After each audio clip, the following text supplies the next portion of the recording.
Hello, Radhe Radhe दोस्तों। आज हम रिवीजन करने वाले हैं क्लास 10th का चैप्टर सेल के सेल ऑर्गेनेल्स पार्ट का। सबसे पहला ऑर्गेनल है ribosomes. It is called as a protein factory organelles within organelles. Ribosome को प्रोटीन फैक्ट्री भी कहा जाता है और इसको ऑर्गेनल विद इन ऑर्गेनल भी कहा जाता है। It is a membrane less organelle. Ribosome का मेम्ब्रेन नहीं होती, मेम्ब्रेन लेस है वो। It is compose of RNA protein. ये आरएनए और प्रोटीन से बना हुआ रहता है।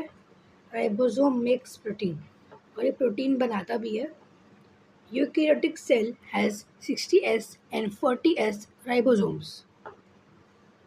तभी यूकैरियोटिक सेल के पास 60S से 40S राइबोसोम्स है और प्रोकैरियोटिक सेल के पास 50S और 30S राइबोसोम्स है। नेक्स्ट हमारा ऑर्गेनेल है एंडोप्लाज्मिक रेटिकुलम। इसका स्ट्रक्चर कैसे है? It is a complex network of membrane bound channels. The complex network of membrane है. It works with Golgi apparatus and ribosomes. जो एंडोप्लाज्मिक रेटिकुलम होता है गोल्गी apparatus और राइबोसोम दोनों के साथ में मिलकर काम करता है. It looks different from cell to cell depending upon the cell function. यह हर सेल में डिफरेंट दिखता है, उसके फंक्शन के ऊपर डिपेंड करता है कि वो कैसा दिखेगा.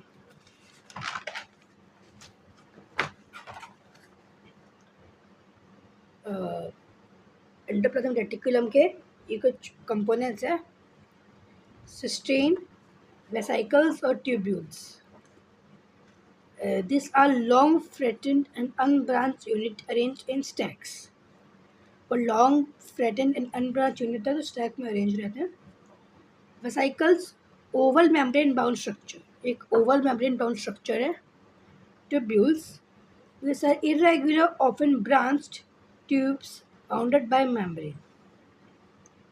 अब टाइप्स ऑफ एंडोप्लाज्मिक रेटिकुलम दो टाइप के होते हैं, स्मूथ या फिर उसको एंगुलर भी बोलते हैं, एरेंगुलर, एरेन्यूलर, या फिर रफ एंडोप्लाज्मिक रेटिकुलम उसको हम ग्रैनुलर भी बोलते हैं. Smooth, it has smooth membrane which do not have ribosomes. It make lipid, they are made of vesicles and tubules. ये ऐसा रहता है जिसमें जो राइबोसोम रहते हैं वो अटैच नहीं रहते, तो इसलिए स्मूथ रहता है सरफेस. ये लिपिड बनाता है, स्मूथ एंडोप्लाज्मिक रेटिकुलम लिपिड बनाता है. और जो स्मूथ एंडोप्लाज्मिक रेटिकुलम रहता है ये वेसिकल्स और ट्यूब्यूल से बना हुआ रहता है.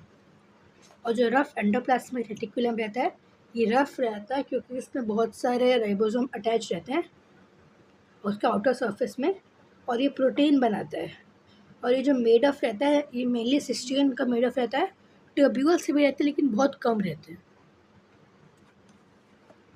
अब एंडोप्लाज्मिक रेटिकुलम के functions. Endoplasmic reticulum serves as channel for the transport of material between cytoplasm and nucleus. ER जो है it serves as channel for the transport of material. अभी एक चैनल की तरह काम करता है मटेरियल के ट्रांसपोर्ट के लिए बिटवीन साइटोप्लाज्म एंड न्यूक्लियस. अब RER rough endoplasmic reticulum, SER smooth endoplasmic reticulum. RER makes protein, SER makes lipid.